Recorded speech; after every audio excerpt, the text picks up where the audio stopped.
Hi everyone, welcome back to the channel, Brains and Beauty. I'm a PhD student studying brains and also a beauty lover. And my channel kind of focuses on creative, conscious consumerism. So I've already introduced two new concepts to the beauty community related to this goal. So the first one is the Make It or Buy It series. So ever since Sophia Nygaard released all of her videos mixing a bunch of stuff, she coined the term Frankenshadows. And basically everyone in the beauty community continued to use this term, for example, project planners who wanted to mix a bunch of their eyeshadows together in order to use them up before they purchased new eyeshadows. And so I took this concept and I extended it, and basically I created the Make It or Buy It series where we use color theory to mix the eyeshadows we already own in order to create colors that really closely resemble the eyeshadows in palettes that you want to purchase. So for me, I already did the Melt Myrte palette here. I have a video up on that, and I also did the Natasha Nona Gold palette, and then recently I did the Cinderella Sigma palette. Now some colors from those palettes I could already directly dupe from eyeshadows in my collection, so those are not in here, but the pans that I basically created new shades myself are in this magnetic palette. So that was the first, idea that I created, and I really love this series, and I will continue to do it every time there's a new eyeshadow palette release. I'm going to see if I can make it by mixing it first. And then the second concept I came up with, I might have to zoom you guys out for this. And so this concept that I came up with was basically sampling your eyeshadow palette collection. So there's this whole debate in the beauty community. I'll leave Lord May Beauty's video in the description box. And there's just this whole debate about whether you should purchase eyeshadow palettes or single shadows. And both have their pros and cons. Eyeshadow palettes, basically you're getting a lot more shades for a less cost. And so there's the benefit of that. But then with single shadows, yes, each single shadow costs more, but you're able to basically build your own palettes once you have a large enough collection of single shadows so that you can dupe any new eyeshadow palettes to the market. So it kind of has that long-term savings goal in a sense. Now I still like purchasing single eyeshadows, especially for really special shades that you wouldn't even find in eyeshadow palettes normally, like really special multi-chromes, but I didn't want to go and purchase a bunch of single eyeshadows of shades that I already have in my palettes, just basic matte shades or these beautiful greens. I didn't want to feel like I had to purchase more product of single eyeshadows when I already had these in my palettes. But I also didn't want to depot my palettes because I kind of like them as they are. Like each palette as it is holds a specific function in my collection. And so that's how I came up with the idea of sampling my eyeshadow palettes. So you can see as a reference here, this is the Natasha Nona Mini Gold palette. You can't pop these pans out, and I have them sampled right over here. So I just scrape the top layer of these eyeshadows, and then I press them into these tiny sample pans. So I actually showed literally sampling all of these eyeshadows in a video, and I play lo-fi music in the background. It's a super satisfying video, so I'll link it up above if you do want to check it out. But basically, these four are my four big palettes, and then each row here is a mini eyeshadow palette. And then up here in the corner, we have some single eyeshadows that I wanted as tiny pans as well. So I wanted to go over these two concepts because I am going to be using these eyeshadows in today's video. And I'm going to be introducing my third kind of new concept to the beauty community, and I'm calling it picture frame palettes.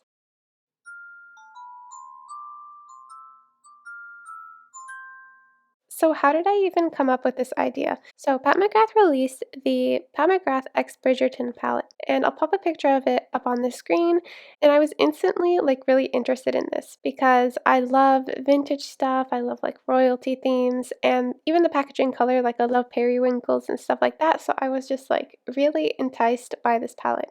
And I looked at the color story, so it has 6 eyeshadows. I was thinking to myself, should I just do one of my videos where I do a make it or buy it? I try to dupe the color story of this. And as I thought more about that, I was like, I don't really want to, because if I look at my eyeshadow palette collection, this would not be a hard palette to do because basically it just has 3 browns, 2 pinks, and I have a bunch of that in my Huda New Nude palette, in the Rose in the Air palette from Wet n Wild, or even the Ablaze palette from Smashbox. So I just feel like I had a lot of these colors. It would be super easy to dupe it. I wouldn't even need to mix much. And then for the one special shade in that palette, I feel like the shade Glow from Clionadh Cosmetics would perfectly dupe it anyways. So it's like this multi-chrome blue shade. Absolutely beautiful. And so I was just like, why would I purchase this? I wouldn't purchase it for the eyeshadow. So then I was like, I wouldn't even do a make it or buy it on it. It's just way too easy. Like, this is basically what I just did would have been, duping it. So I didn't feel like making a video on that either. And if she did add more to the color story, like if there was a periwinkle matte purple in the palette, like if it was extended, kind of like the palette that Amy Loves Makeup like just created in her head of what she wanted this collab to look like. If I can grab a picture of that, I will pop it up. But yeah, just more like purples and periwinkles. That would have probably enticed me to either get the palette or try to make it or something. But as it was, there was just nothing that like new or innovative about it. So then I just kind of like put it to the back of my mind. But eventually I kept thinking about it again. I was like, why am I thinking so much about this palette? And I realized it really was just the packaging. Like I said, I love vintage stuff. I love royalty themes. I love all of that. I love roses. I love like the pearls. I love everything about that packaging. She could have made it better though. Like just like if I'm gonna critique, she could have, how like MCGRATH sometimes has those like strings that can open the palettes and just add like an additional luxe feeling to it. Imagine if she had like a pearl like string that you could like kind of remove in order to open the palette. Like how pretty would that have been? Anyway, so she could have done more given that she's Pat McGrath and the palette is like 88 Canadian dollars. So for that price, I just felt like she could have done more in terms of the packaging and then also way more in terms of the color story. So I definitely wasn't going to purchase this. Like even though my desire for that packaging was strong, I wouldn't purchase something just for the packaging. So I was like, okay, what am I going to do with these feelings? Because I really do love every stage of makeup, especially with eyeshadows. I love the stage where you just like build the color stories, like just the inspiration behind the eyeshadow palettes. I love actually like swatching eyeshadows and seeing them like sparkle and dance on your fingers. I love like the application part of makeup and how like that can make you feel. And then I also love just displaying, just like makeup display. Like I have half of my makeup is actually in a glass display case, and the rest of it is like on my dresser, and I have like one basket in a drawer. So you can see that in my last video. I did like a reorganization, declutter thing. So yeah, it just makeup display is part of the enjoyment for me. I've even been using my Winky Lux Rose Blush as part of my project pan, and having this out at my desk has been such a luxurious experience every day opening or even just looking at this blush is just so nice. So I do love like the display aspect of makeup. So yeah, I don't feel like the conscious consumerism part of the beauty community has really tackled our temptation for like packaging. I feel like we've really nailed down how to tackle our temptation for the actual eyeshadows, either by duping the vibes that like Hannah Louise Posen does, or kind of like trying to dupe as close as possible with our single shadows that like Lauren May Beauty does. And then for me, like I try to actually mix eyeshadows to get the closest shade possible. I feel like we're covered in that area.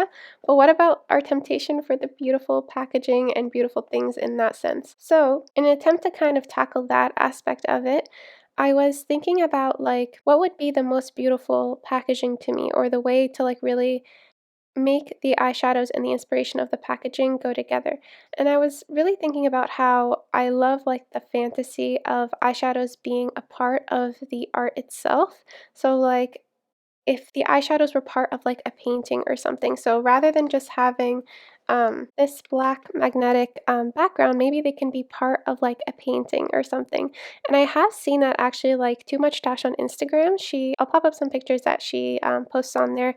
And she basically has like the palettes kind of scattered over the painting as if they're part of it. And I feel like that's just, a really like inspiring thing, and it makes me feel like the display aspect is like fulfilling that part of my like desire for how I want to display my eyeshadows, but I want it as part of like an actual magnetic palette. So that's kind of where my idea started drifting to, and I basically thought, what if I were to purchase kind of like a painting frame, and then I could put paintings in it and swap out different paintings and basically have a magnetic sheet behind the painting and then be able to place all of these pans on it. So I started searching online for painting frames. And as I was searching the internet, I found all of these beautiful, gorgeous picture frames. And I realized that that was actually it. Like, that was the perfect combination of everything because a picture frame can come in many sizes and usually ones that are like appropriate for building a little, single shadow color story. And because they have the stand, they can like, you can stand them up so that you can actually see and display that color story. So I love that idea and I kept kind of looking into picture frames and then I saw the one and oh my gosh, like when I saw this, I was like, "Pat McGrath who?" Like, Pat McGrath could never, and I just couldn't. That was the moment where I was like, "I knew this is happening now," and it's just so beautiful. It has the theme of, like, the what I really love about the Pat McGrath palette, because it has, like, these roses surrounding the frame, and they're sitting on this fabric, and it's just so beautiful, and this is actually a true vintage piece. So I got this out of Etsy. Let's unbox it right now.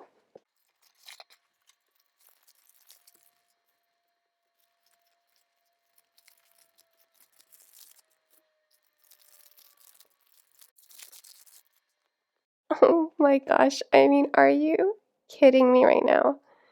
Is this not the most beautiful work of art you've ever seen? Oh my goodness. This picture frame is so stunning.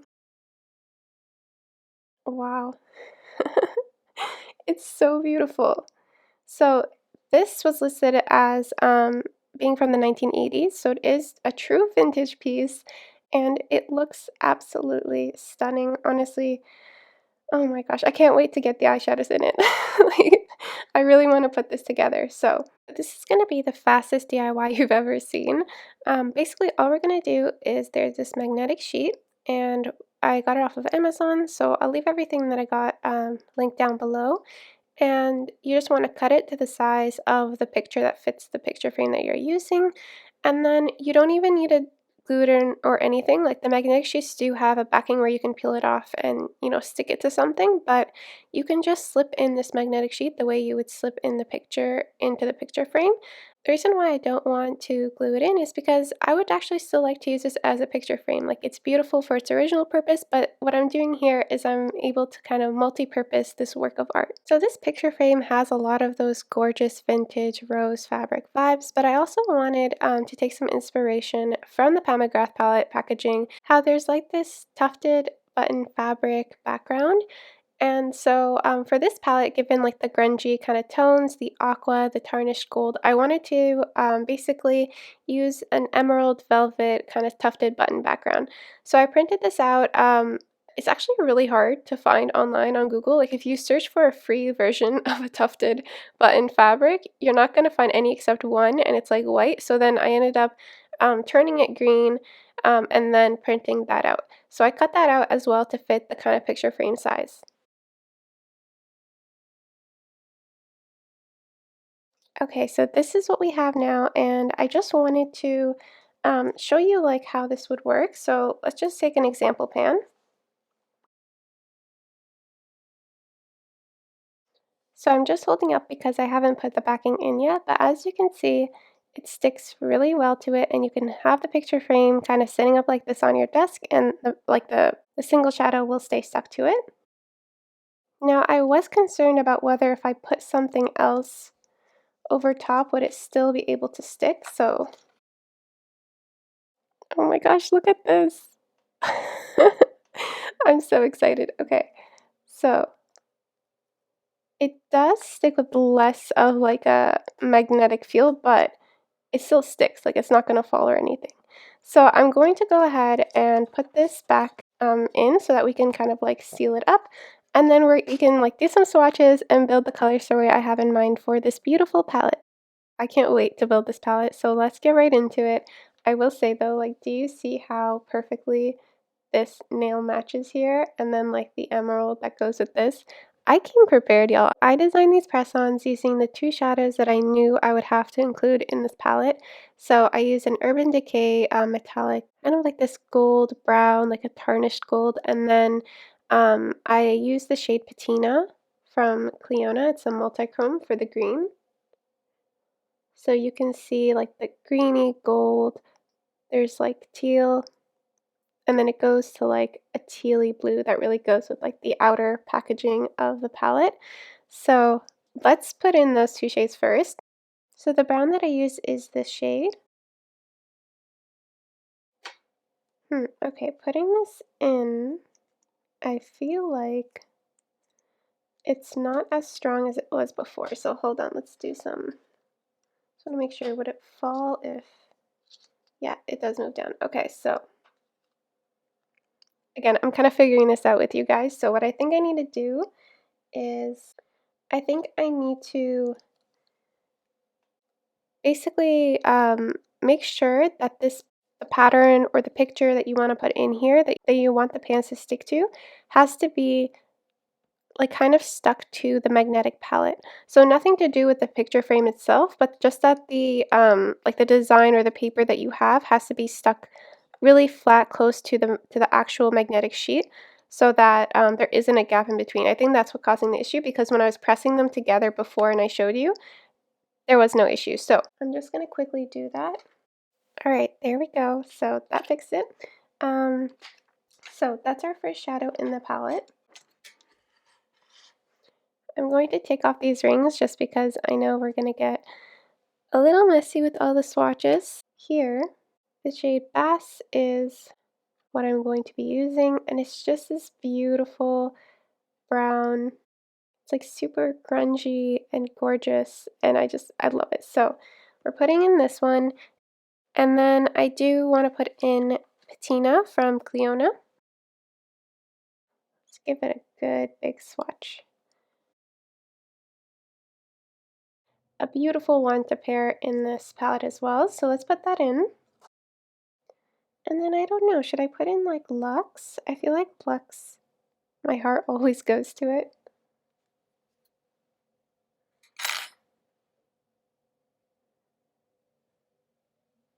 Look at how stunning that multichrome is. I'm so tempted to put in Luxe. But I'm also thinking of like ornamental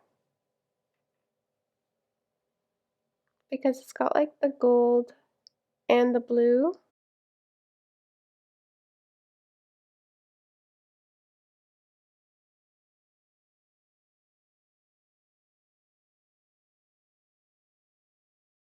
Okay, I've looked at this a little bit. I love Luxe, like it's one of my favorite shades in my collection, but I think I need, because I'm only doing 6 shades here, similar to like the Pat McGrath palette, I think I want to be really careful about what I'm getting, and I already have this like emerald greeny shade, so I'm thinking I need something more like evidently gold without like the green in it, but I also wonder if maybe it needs to be more warm. I'm wondering if maybe this shade, this like gold shade would be better for this color story.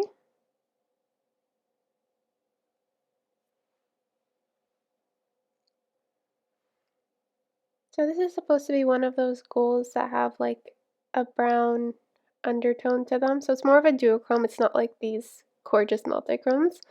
Um, hmm.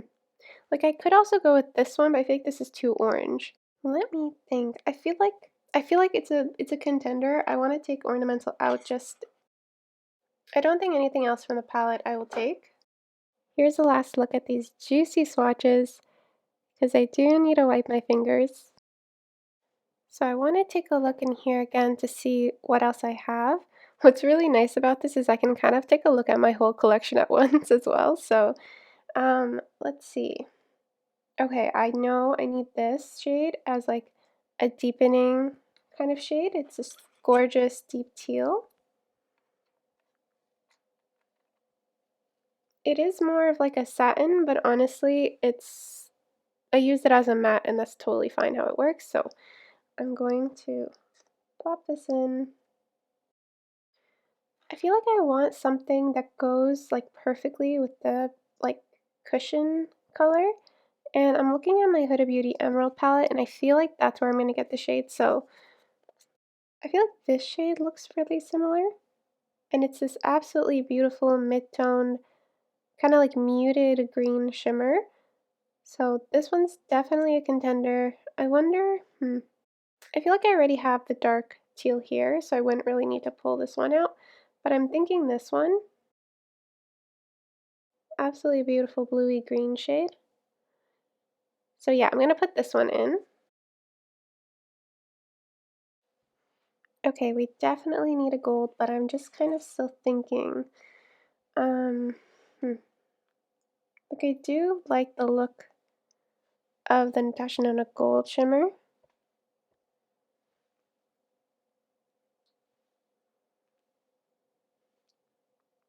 But I also have this kind of like bronzy brown warm tone in there anyways.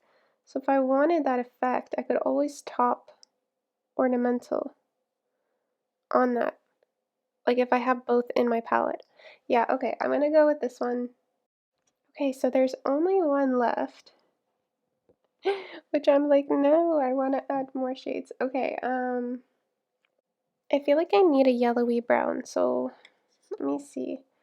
I kind of want to pull from the shades that I've created for the Natasha Nona Gold palette, because they were pretty unique to my collection in that they were like yellow browns. Yeah, I feel like Dijon is going to be perfect. Yellowy brown. So I put the Natasha Nona Gold shade in here, like the true gold one. I feel like that was the right decision.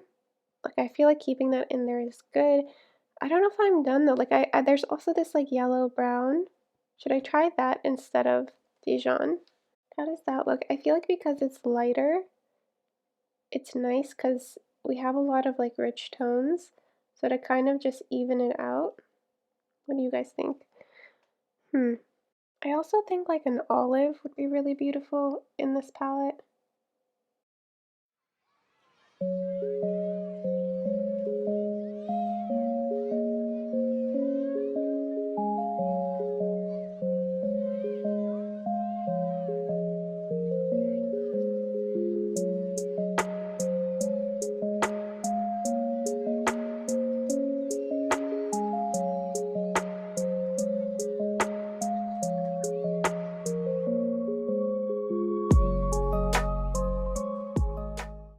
So I swatched Phoenix because I just feel like the like golden shine on this, it's like a golden orangey shine.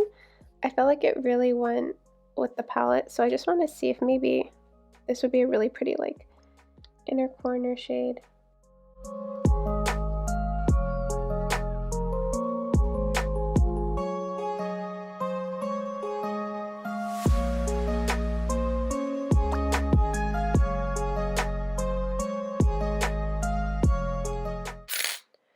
Okay, so I ended up with a 9-pan palette. I feel like this is perfect. Like, yes, there are so many other beautiful greens that I also kind of want to put in this palette, but I'm like, Rima, you can make another color story with the other greens another day. So it's kind of like I'm trying to put all my greens into this, and I'm like, no, no, no. So I think this is perfect. It ended up being a 9-pan palette, so I can really see the kind of looks I would create with this. So this is what the palette is looking like, and it has like this beautiful gold, it has the deep teal to kind of deepen things up. It has the emerald, which honestly goes really deep as well. I kind of want to use this on the outer corner as well in some of the looks. And then it has this like light gold that also shifts to like a green and a blue.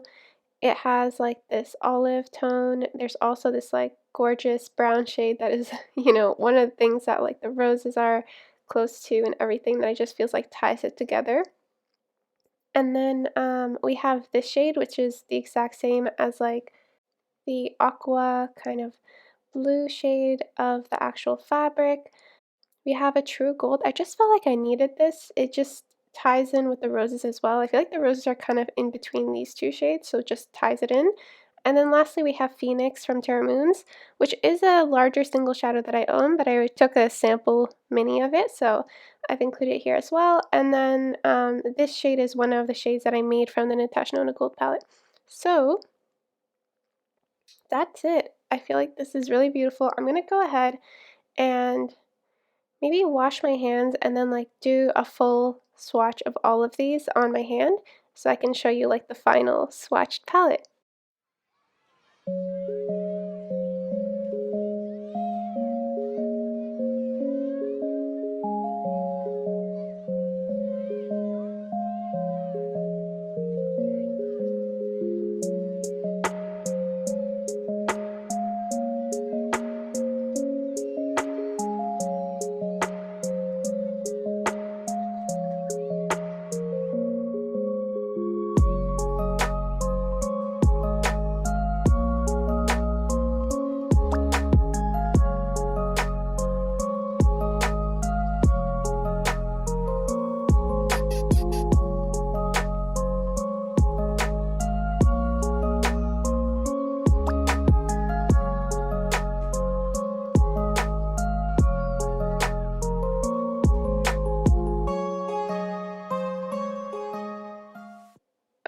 gosh.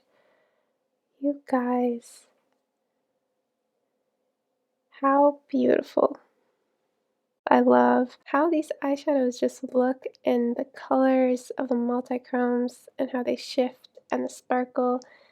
And then this color story is just so grungy and perfect, and I just love it. I love all the golds and the greens, and it's definitely working with the vintage picture frame. It's just so beautiful. So yeah, that is my first picture frame palette. I feel like this was such a success, and I feel so happy that I get to play with this. I mean, it's just so stunning. I can't wait to just, put it on my desk and look at it and like dip into the eyeshadows while it's like standing up with a brush. It's just such a fantasy, and yeah, I can't wait to live that fantasy. So to wrap up this video, I just want to say it doesn't have to be picture frames, I think the reason why I was really excited to make this video is that I want to see more of this sort of content as well from others. Just being creative with the packaging. Like if you are good at like, how some people do like diamond paintings where they're able to like move around the diamonds and then like create a picture using all the diamonds as little pixels. How cool would it be if we had like a palette where you could like do that? You could like put, move around the diamonds and then make different pictures of the packaging, or anything else that you want to do that makes like the packaging of the palette where we put the eyeshadows that we really love, even more special. So that's just something that I would love to see more of. And if you have done anything like that, or if you've seen anything like that, please do comment down below. But yeah, that's kind of it from my end. I particularly love the picture frame idea because, like I said, it could be reused again. Like I'm not, damaging or changing the picture frame at all. So I can like switch it out and then actually use this and put this as a beautiful picture frame with real pictures in it in my living room, or I can, create a palette with it. So if you already have beautiful picture frames, you don't even need to go out and purchase more picture frames. So editing room here, I just wanted to say on the note of purchasing things, like purchasing magnetic palettes is actually still pretty expensive, and there isn't that much variety. These are like the prettiest ones I could find on Amazon, and they all range from like $14 to $30. If you want something really special for a magnetic palette, you're probably going to have to go on Etsy. So there are some beautiful like handmade ones, for example, by Another Soul. But as you can see, those are really expensive. So it is $40, which I still think is worth it for something so special. But the shipping to Canada is $30 on top of that $40. So it'd be a $70 magnetic palette. So like compared to that, actually, this was such a steal. Both of these vintage frames were $20 each, and I bought them from like a local vintage Etsy store. All right, that's it. Back to the video. For me, this was something beautiful that I'll continue to like reuse and even build other color stories in here. Like anything that leans like blue or green, I feel like would be beautiful in here. And again, you can always change the background of like the actual picture frame. Now I did fill it up, so I don't think you can see it as much anymore. But yeah, you can definitely do that as well. I bought this one as well. So this one is bigger, and I feel like that will fulfill that purpose, where I can put these eyeshadows onto it without it completely filling up the picture, so that you can see more of the art and how it is inspired by the art. And then this backdrop is just like very simple so that it doesn't take away from the picture. But what it does have, which is really cool, is, I don't know if you can see, but it's basically empty. So the vines kind of come around the frame and there's like empty space. So I could also put like, let's say the color story is like a blue palette. I could put like blue paper behind these leaves. And so what that will do is that like it'll give it kind of like stained glass effect. I'm just super excited. So like stay tuned because I'm going to be building more palettes with these color stories, and I can't wait to use these palettes more. So these were vintage. I don't think you can get these exact palettes, but I did find on Amazon a very similar color story with like roses that are gold and also teal on the frame. I'll leave a link to that down below. But there are also beautiful frames that aren't vintage if that's not what you want to do. So I did purchase one that was just like a regular but beautiful picture frame from Amazon. So let me just show you. So I already put in the magnetic sheet on this one, and it's also, I like it because it's just like the basic like silver, so I feel like I can do many different color stories within this. And yeah, I feel like I'm pretty much set in terms of this. I'll pop up some other like picture frames I was looking at online because there's so many beautiful ones. But I think like for now, these three will pretty much get me through like any color story I want. There is one that I found on Etsy that was like not vintage, but it's like just this it has like this rose gold kind of frame to it. Just a bunch of like roses that are foiled, and you can get it in different sizes, like the same like design. And it reminded me so much of like the collaboration with Lotta and Smashbox, the packaging of that. Do you guys remember that? So that I remember at the time I loved the packaging, but I didn't like want the highlighter that was inside, so I didn't end up purchasing it. But, like, this is literally that packaging, and I can now do, like, variations of, like, rose or red or different palettes with that packaging as, like, a picture frame palette. So, yeah, I think I might grab that, and then that's it because I don't wanna, grab too many. Again, this is something that, like, I can sell again, as an actual picture frame because 'cause I'm not changing it or anything. So the fact that they can be reused is definitely, like, a plus to this whole concept to me. But, yeah, I'm not gonna, like, purchase, like, 100 picture frames now. I think those 4, like, with that one and these 3, I'm good to go. I can make any palette, and you'll see me doing this because each month I'm gonna make a different, like, build your own palette with singles to match the theme of the month because I'm doing, like, these themes for my Shop My Stash. So, anyways, stay tuned for that. I think that will be the next video after this. But yeah, I think that's it for this video. Thank you so much for watching. I hope you enjoyed it. I hope this like inspires you to be creative in whatever way that you enjoy being creative. And that's it for this video. So if you like this kind of content and you want to watch more of those types of videos, please do subscribe. And if you like this video, please give it a like. That's it, you guys. I'll see you in the next one. Bye.